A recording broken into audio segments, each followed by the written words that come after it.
Hello, loyal days of our lives faithful. It's your devoted crew here at TV Days Drama Digest, the channel that lives and breathes every heartbeat, every betrayal, and every jaw-dropping twist in Salem's endless saga.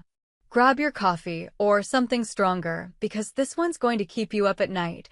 Settle into your comfiest chair and prepare for the most exhaustive, pulse-pounding breakdown we've ever delivered.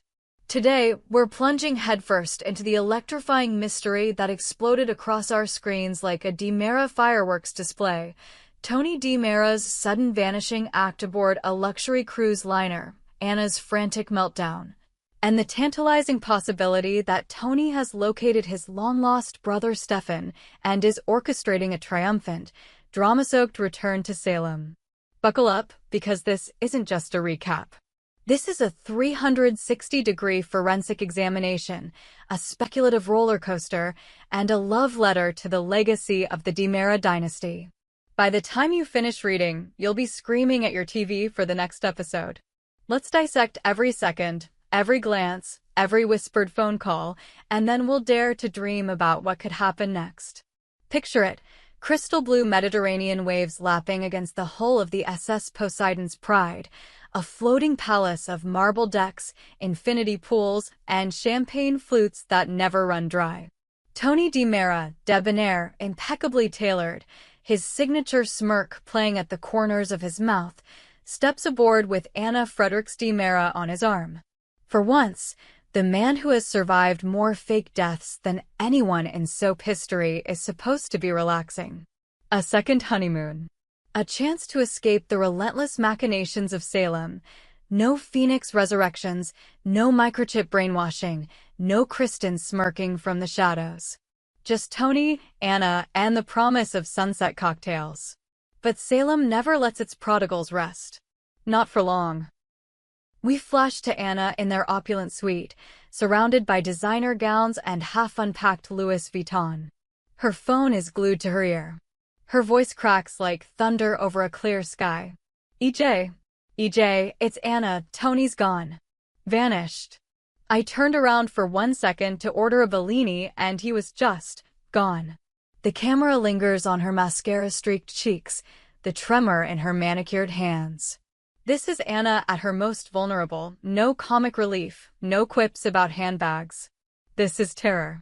Cut to EJ DiMera in the DiMera mansion study, the portrait of Stefano glowering behind him like a silent judge. EJ's face is a mask of controlled panic.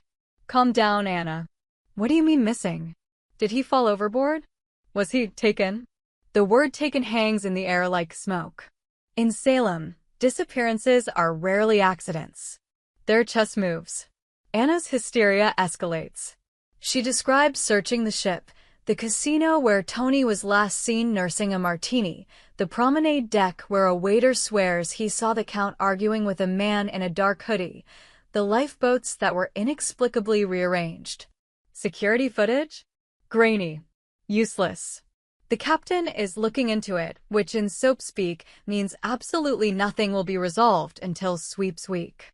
And then, cliffhanger gold asterisk, the episode fades to black on Anna collapsing into a deck chair, sobbing, as the ship's horn blares like a funeral dirge.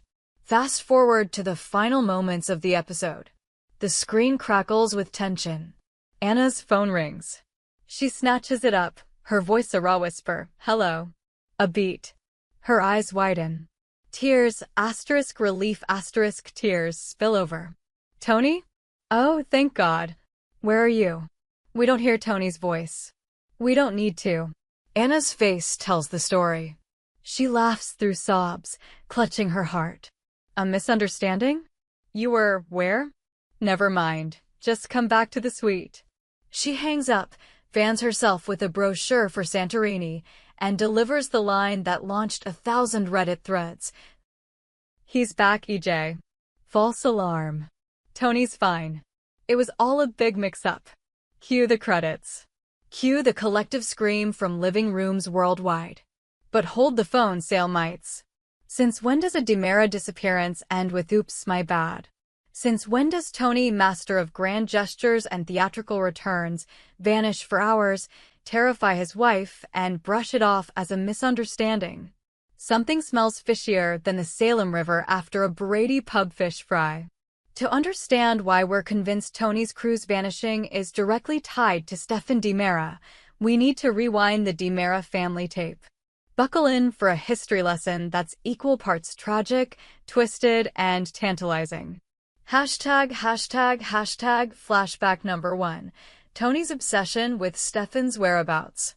Weeks before the cruise, Tonny cornered EJ in the DiMera crypt. Yes, the actual crypt, because where else do DiMeras hash out family business? Tonny's eyes blazed with that signature DiMera intensity. EJ, where is Stefan? Don't play coy. I know you know something. EJ, ever the slick corporate shark, feigned ignorance. Stefan's dead, Tonny. Shot. Cremated. End of story.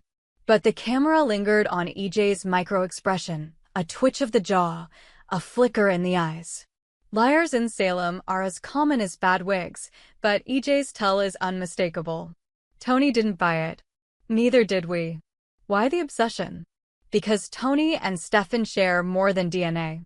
They share Stefano's shadow. Tonny, the prodigal son who was brainwashed into believing he was his cousin Andre for years. Stefan, the replacement son engineered in a lab to carry the DiMera torch. Both pawns. Both survivors. Both men who've clawed their way back from death's door more times than we can count. If anyone understands the hell of being a DiMera spare part, it's these two. Let's not forget Stefan Octavio DiMera's last death. Shot by his own mother-in-law, classic Salem, declared dead, then, plot twist, revealed to be in a coma in a secret DiMera facility. Gabby visited him, whispered sweet nothings to his unresponsive form, and then, poof, the body vanished. The facility burned. The trail went cold. But DiMeras don't stay dead. They hibernate. They resurface with new faces, new vendettas, and usually a dramatic entrance involving fog machines and a string quartet. Stefan's return has been teased for years. Tyler Christopher's tragic passing closed one chapter, but Brandon Barish's Stefan left the door cracked open. And Tonny? Tonny's the one holding the key. Here's where the drama detonates. What if Tonny didn't vanish by accident? What if he orchestrated the disappearance? Imagine this. Tonny receives an encrypted text en route to the cruise. A single line, he's alive. Deck 7. Midnight. No signature. Just a phoenix emoji, Stefano's calling card. Tonny's heart races. He tells Anna he's stepping out for a cigar. Lies. He's descending into the bowels of the ship, past the crew-only corridors, to a hidden medical bay disguised as a storage closet. There, hooked to machines that beep like a heartbeat from the grave, lies Stefan. Alive. Bandaged. Amnesiac. A DiMera doctor, loyal to the old guard, explains, "We faked the cremation. Kept him in stasis. But he's waking up, Count DiMera. And he's angry. Tonny's disappearance? A cover. He's smuggling Stefan off the ship, evading Anna's calls, dodging EJ's prying eyes. The misunderstanding? Code for, I can't tell you yet, darling, but trust me, this is bigger than both of us." Flip the script. What if Stefan orchestrated the vanishing? He's been hiding on the cruise, plotting his resurrection. He needs Tonny, needs his brother's resources, his loyalty, his knowledge of the DiMera empire. A hooded figure lures Tonny to the engine room. A struggle. A chloroform rag. Tonny wakes up zip-tied to a chair, face to face with a brother he thought was dead. "You left me to rot," Stefan hisses, his eyes wild with betrayal. Gabby moved on. EJ took everything. But you. You could have looked for me. Tonny, ever the charmer, talks his way out. They strike a deal, return to Salem together, reclaim the empire, destroy their enemies. The misunderstanding? Tonny convincing Anna he tripped and hit his head to buy time while they plan their grand entrance. Never rule out a wild card. What if Kristen DiMera, fresh from her latest stint in a secret prison, intercepted Tonny on the cruise? She's been obsessed with rebuilding the DiMera family in her image. Stefan's the perfect weapon. She drugs Tonny, hides him in a crate marked champagne, Naples, and spirits him away to a lab where Dr. Rolf is prepping Stefan's new face, because why not? Anna's panic? Real. Tonny's return call? A pre-recorded message from Rolf's sound-alike machine. The misunderstanding? Kristen's sick joke. But Tonny escapes, finds Stefan mid-procedure, and the brothers team up to take down their psycho sister. Cue explosive return. Tonny and Stefan crashing Kristen's latest scheme. Guns blazing, quips flying. By February sweeps, Tonny and Stefan will stride into the DiMera living room, arm in arm, declaring war on anyone who buried them. Anna will forgive Tonny after a major fight involving thrown purses. Gabby will be torn between Stefan and Lee again. And Salem will never be the same. Until then, keep your eyes glued to the screen. Rewatch the cruise episodes frame by frame. Scour socials for set leaks. And join us in the comments. Do you think Tonny found Stefan? Will they return together? What's your wildest theory? We hope you enjoyed it and look forward to sharing more with you in the future. Don't forget to like, comment, and subscribe TV Days Drama Digest for more updates on Days of Our Lives.